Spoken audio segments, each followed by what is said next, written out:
It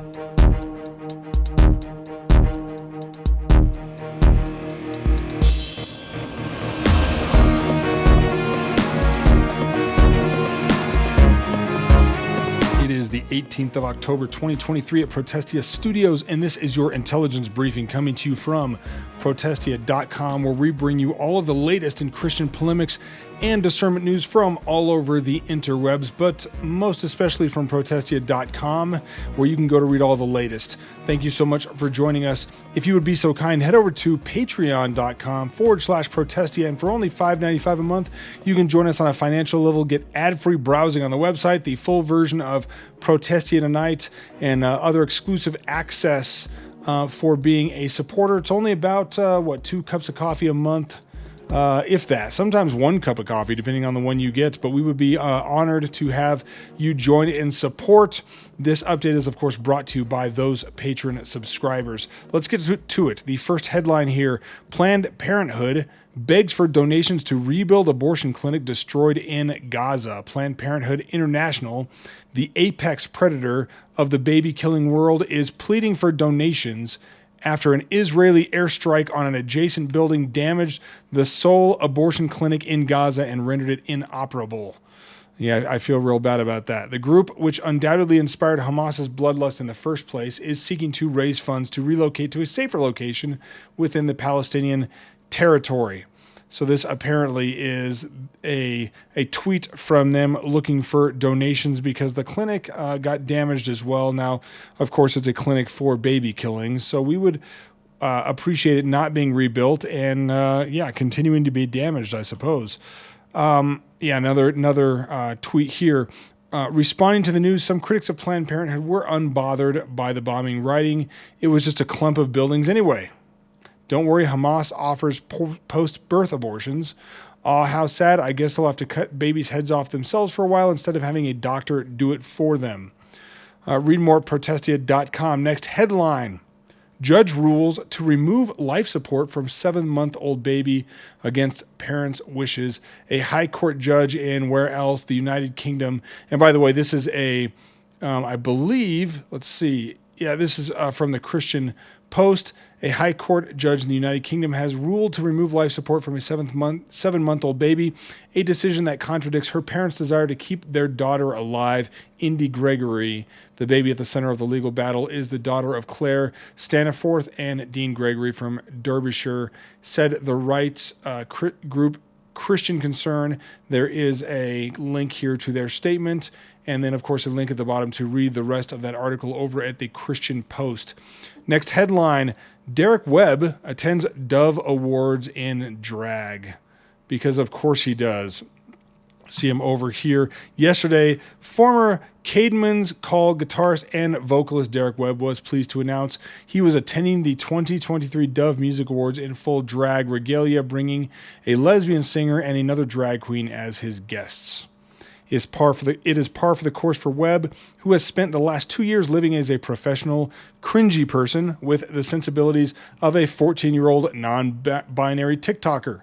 Webb famously deconstructed his faith and became an enthusiastic pagan and advocate for all things progressive and perverse. We have a link to apparently a tweet from him. This is a screenshot of a tweet where he says, "Despite having won a few over the past 20 years, tonight will be my first ever trip to the Dove Awards in the company of some very good friends, Flamey Grant and Grace Baldridge, among others. I hardly ever dress up, but I guess he's going to go like this." Unfortunately, this is par for the course in the Christian music industry, where many of the people involved, I would argue most of the people involved, are not actually Christians. They've just found a market niche to exploit with their music. And very, very, very sad, but we'll continue to expose it and bring it to light over here at Protestia. Read more by going to Protestia.com under the headline, Derek Webb attends Dove Awards in drag. Next headline, former SWBTS, that's Southwestern Baptist Theological Seminary President Adam Greenway, threatens the seminary with a lawsuit if they don't give him $5 million. Former Southwestern Baptist Theological Seminary president Adam Greenway is threatening to sue the school he once ruled with an iron fist, sending a letter through his lawyers demanding $5 million from the organization on account that their disclosure of his financial mismanagement caused him to be humiliated, but also significantly harmed any future job prospects. I hate to break it to you, Adam, but that's how it works if you're fired for financial mismanagement and incompetence. It might look bad on the next job application when they call for a reference, I suspect. Last year, Southwestern Baptist Theological Seminary President Adam Greenway was canned for being terrible at his job, marked by a desire to reshape the seminary's ethos in his own self-centered image. At least 45 faculty left under Greenway's watch, either retiring, resigning, or simply being fired, such as the canning of the much-loved top professors David Allen and Robert Lopez. A summary of findings released by the trustees into the behavior of Greenway and the institutional failings was devastating, with a report noting that he engaged in a pattern of spending. This is a quote from the findings of the Southwestern Baptist Theological Seminary trustees, saying they concluded that he engaged in a pattern of spending that the task force believes did not reflect proper stewardship of seminary resources. And they highlighted almost $60,000 for Christmas decorations for the president's home on the campus, $25,000 for artwork, and an $11,000 espresso machine, which I think is part of Greenway's complaint here, but we'll get to it. Despite extensive renovations completed earlier in his tenure, further optional work was done at the president's home in late 2021 when more than $180,000 was spent on HVAC work and close to $5,000 for the framing of personal diplomas. Like, are you kidding me? And you have the gall to turn around and sue the school that fired you for doing what anybody with it, any clear head at all would say is blatant financial mismanagement. According to the Tennessean, the framing of these expenditures as unauthorized and lavish personal gain undertaken by Greenway is an assertion of financial impropriety on par with embezzlement. Yeah, maybe. This is Greenway's attorney, Andrew Jones, saying in the September 25 letter to Southwestern, I guess the infamous $11,000 espresso machine, a detail that many Southern Baptists have joked about, including myself, was actually only $59,52.67. It was only six grand, guys, not 11 grand. As if spending $6 grand for a coffee maker makes it any better.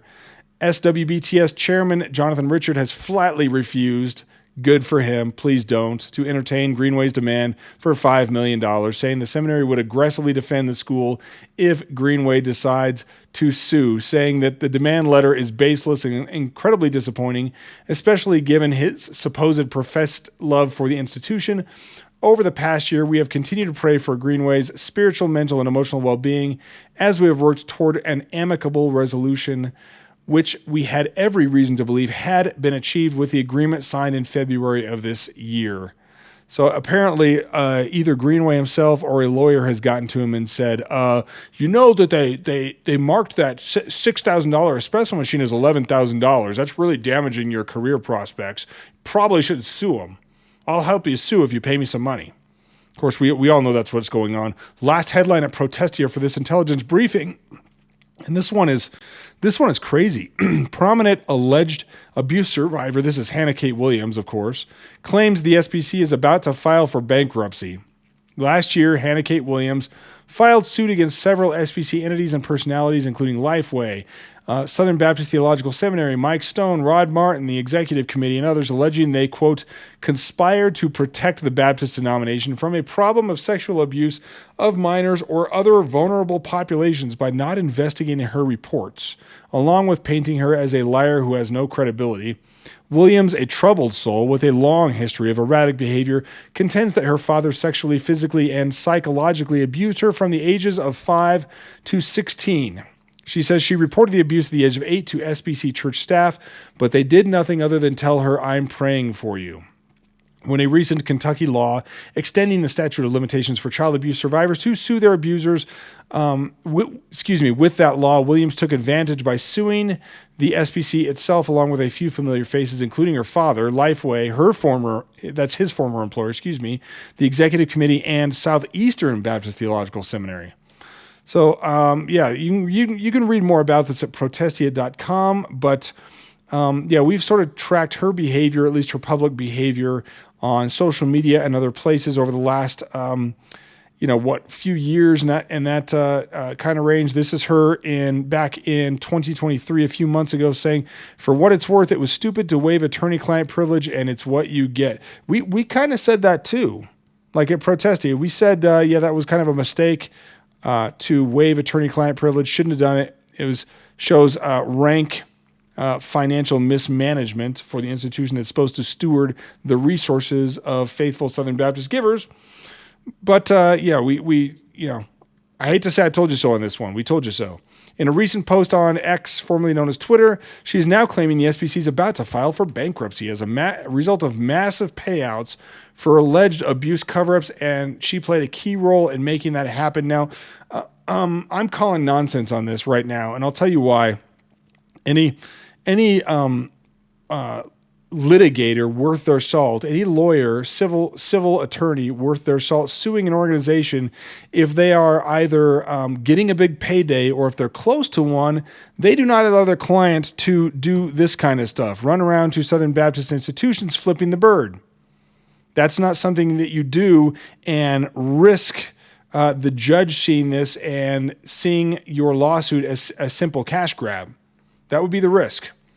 And so if this was really true, what she's saying, the Southern Baptist Convention is going to bankruptcy, this and that and the other. If that was all true, there's no way that this would be going on. So I'm calling nonsense on this right now. I'm calling her bluff.